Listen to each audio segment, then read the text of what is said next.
friends, enemies, and everything in between. Hazbin Hotel Season 2 has finally come to a close. So, let's talk about it over a nice cup of Arizona Arnold Palmer. Wow. What a season. Before I say anything big on this season, I just want to say, I will probably be posting in the midst of my other content, because I'm a big girl YouTuber now.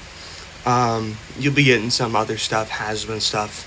I am planning a Deltarune theory once I'm through with Chroma Key theory, because that's going to take me into like mid-2026. Part 2 is just about being done written. So I'm going to get that recorded and edited real fast, because I have been writing that for the past month. Writing is hard, guys. But yeah, fuck that. Hazbin Hotel. Woo-hoo-hoo-hoo. Almost everything that I thought was going to happen happened. The only thing that didn't happen was Angel dying, but like, that's fine. It was my second choice of like Angel just kind of like being sidelined and being like, I'm gonna go be sad now for the next season, which is perfect, because then Cherry and Huss can also be like, we're sad because Angel's gone and we have to figure out how to get him back. Because clearly Valentino is being set up for something delightfully devilish, which I am so excited for. So that's going to be great. Fox was taken down from his throne, which, good. That was like the big thing. It was like, okay, Vox is going to be dethroned. He's going to survive, but he's going to be dethroned, which is good. Interesting that the V's are still like using V Tower. I figured that. I guess that figures that makes sense. So that's good. Alistair breaking his deal. I didn't think that. I knew it. I knew Alistair would pull some bullshit like that. It was perfect. He fulfilled all 3 of his deals at the exact same time. Oh my god. It was beautiful to watch. And I guess we didn't see him win a fight, but we got to see him kick Vox's fucking ass. And he's definitely not at his full power yet, because he's still fucking around with Rosie. But yeah, I'm so excited for what Season 3 has in store for Alistair specifically, because I want to see my boy get some fucking W's. I watched this show for Alistair, and now that the V's are going to fade back into the sidelines, I'm probably going to be watching this show mostly for Alistair come Season 3.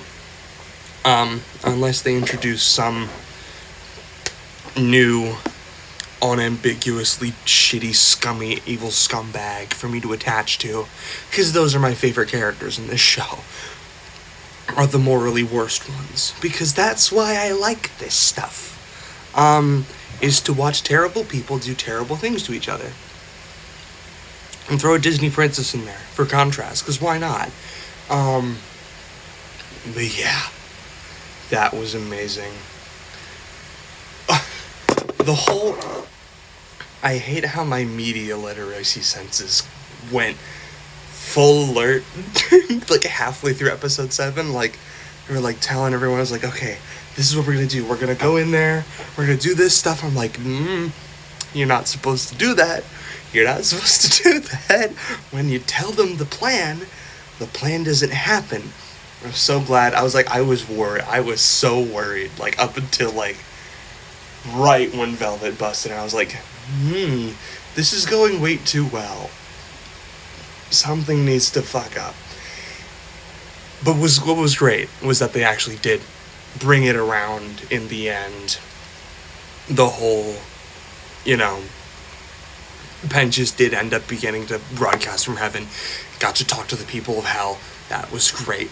I don't know why he can't go back down to hell. That's something that I have thoughts about. Not bad thoughts. Just like, it's interesting, like how when characters do butt up against the hard rules of the world. Because there are some. We don't get to see much of it. Because I don't think this is really the season to explore. This is the season to introduce that. Because you had people trying to game the system. Like, I thought Vox was actually going to go up to heaven. But it makes sense that his plan would be he would just be entirely distracted as soon as Alistair's like, well, you want to throw down, TV boy? And he's like, oh. Full pivot there. Amazing character writing for Fox, that he throws away everything at the chance to beat up Alistair. Can we talk about the beginning of episode 7, by the way? Vox's backstory in song form, sung solely by him. I love his human design, by the way. He's such an insufferable little twink. I hate how all of the human designs that we've seen so far for these characters are nerdy twink, serial killer twink, and insufferable media personality serial killer twink. Look how 2 of the 3 human designs we've seen so far are serial killer twinks, and the other one is, I watched a serial killer. Ugh. We need some other human designs, because I swear to God, this show has too many skinny boys. I mean, to be fair, we also got Mimsy, so I guess that throws in non-skinny woman into the mix. Which is why I'm redesigning this show's characters. That will be a full-length Hazbin video where I will talk about my redesigns of some of the characters, because I'm doing that. That's just a thing I'll be working on in the background until Chroma Key Theory's done. Because, yeah, you guys are also going to see my Michael Afton and Vanny and Glitch Trap redesigns in part 2. Well, not, you've already seen one of Michael Afton. I'm doing 2 more. Foxy Bro and the entered inside of him purple guy son, that the whole rotten purple corpse design. Because that second part is going to be all about the color red and how that factors into 2 pretty big characters, those being Michael Afton and Elizabeth Afton, and the extension towards Vanny and Glitch Trap that eventually is, because Glitch Trap will be a whole separate thing for part 3. And then part 4 is Tulpa David. That's going to be a big one. That Tulpa David might be another hour-long video, but part 2 will be short. 15 minutes. I'm stopping myself at 15 minutes. Like, half of this writing process has been me paring down my thoughts to be quicker and more digestible. Because I'm trying to make the best quality videos for y'all. I'm sorry I've completely diverted onto a rant about my content when I'm supposed to be talking about Hazbin Hotel. But you know what? It drives the length of the video up. And now that my YouTube channel is officially monetized, that's right, baby, all your support on Chroma Key Theory has officially made me a monetized YouTube creator who can earn ad revenue on stuff so that I can actually get paid for making this stuff. All for you guys. You'll be getting a lot more, a lot faster. I've yet to see any actual tangible results from it, because like literally this has just been in the last, what day is it? It's been in the last 19 days of Chroma Key Theory absolutely blowing up. 17k views. That's blowing up in my opinion. I've never seen those kinds of numbers. And making me pivot my attention very heavily towards this YouTube channel. where you all will be seeing a lot more of that. But I'll still keep recording my shitty little covers, recording videos like these little unscripted rambles, because I do value this, having unscripted content still, and music, which I will be releasing something for Christmas. I didn't get to do anything for Halloween because that was Chroma Key Theory, but Christmas, end of December, around then, I'll be releasing some music. I have some on the back foot, and then I'm recording some more over the next month or two. That'll be out by then, so that'll be great. But anyway, I know I've passed the 10-minute mark, but I don't care. I still have stuff to say about Hazbin Hotel. Vaggie's name, just having an E taken out of it, nearly killed me.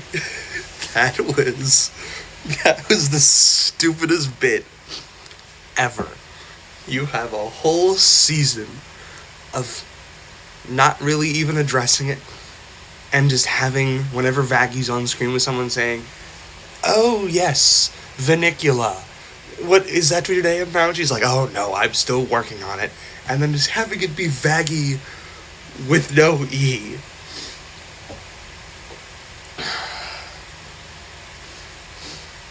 I bet they're still gonna have the E in merch. I think that's so dumb. That's so dumb. I don't even think I like it. I think it's so stupid.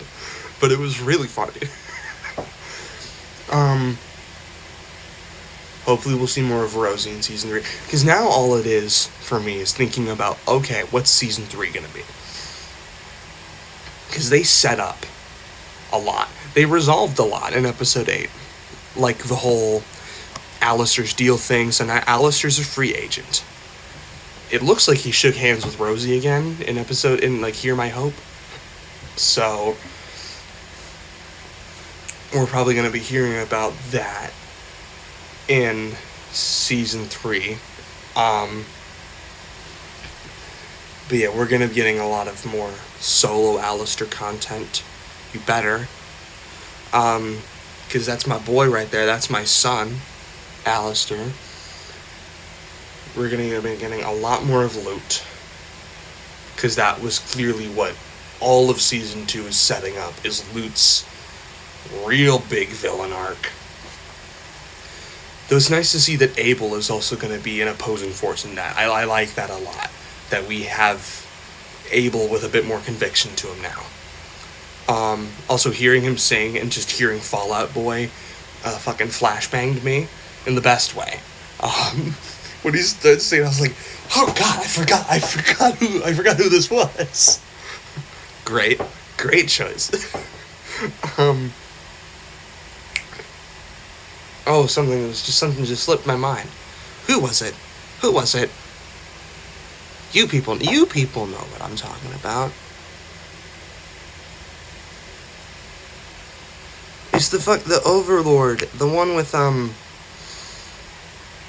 Velvet. I'm washed. I'm just getting started and my career's already over. Velvet. Seeing those two fights between her with Nifty and then Valentino with Husk and Cherry Bomb, those were great. I'm hoping we get more, because hearing Valentino sing for the first time might have been the biggest surprise in this whole thing. And that's great. That's amazing. We better get more out of Joel Perez, because Alistair has quickly become he's still the favorite. He's still the favorite character. Vox was up there for most of season 2, though since he's clearly being put on the back foot, Valentino is probably going to be my consistently second favorite character, because I love Valentino. He's so deliciously evil. I love that little scummy Mothman. Oh, he's so amazing. But yeah. Whew. What an episode. What a season. Oh, what I was going to say about Lou. Yes, nice to see Abel get his thing. I want to see Cain. We have not heard his name mentioned in the series yet. We've gotten all of the people from the Garden of Eden except for two. We've got Adam, we've got Lilith, we've got Lucifer, we've got Abel. We are missing Cain and Eve. Which we know that Eve exists, and we know that Cain exists because they've both been alluded to. We know that Eve was in the garden because Adam and Eve, because you eat Lucifer, the whole apple thing, and Abel's mentioned his brother before. So it's like, ooh, where's Cain? Where's Eve? Maybe they're in some special part of hell that we don't know about. Because we know that Serpentius can't go down to hell, which is probably one of those, like, hard rules things. Because apparently, I know it's never been explicitly mentioned in canon material, but it's been in, like, non-canon stuff that, like, sinners can't go down to any of the other rings of hell that shown in Hell of a Boss. They're stuck in the Pride Ring at the top, which makes sense. Even though we've seen Angel Dust's content, let's just say, in the Lust Ring, which makes sense. I wonder what's stopping them. Like, I wonder what would happen if like, Serpentius tried to just go through a portal with the angels. If they just had a portal there and Serpentius was like, I'm going to go see my friends! And then he just splatted up against it. It's like, oh, I can't go see my friends, oh no! It's like, what would happen if like, Stolas or something tried to go grab, I don't know, Cherry Bomb or something. I don't know why he'd do that. But if Stolas came up to the Pride Ring and was like, I'm going to bring you down to the Wrath Ring so you can see the things. And he tried to do that, would she just not go? We gotta have more exploration into that. Methinks. But yeah, no, this has been 17 minutes of me rambling, which I will not be cutting down. Because watch time, motherfuckers. Almost everything on this channel will be longer than 10 minutes from now on. Because, yeah, that's how the game is played. It's either going to be longer than 10 or shorter than 3. In which case it will be YouTube Shorts, because, yeah, that's what the people want to see, right? YouTube Shorts, right? We love YouTube Shorts. But yeah, until we meet again, friends, enemies, and everything in between, this has been me, and you have been you. Let's keep it that way.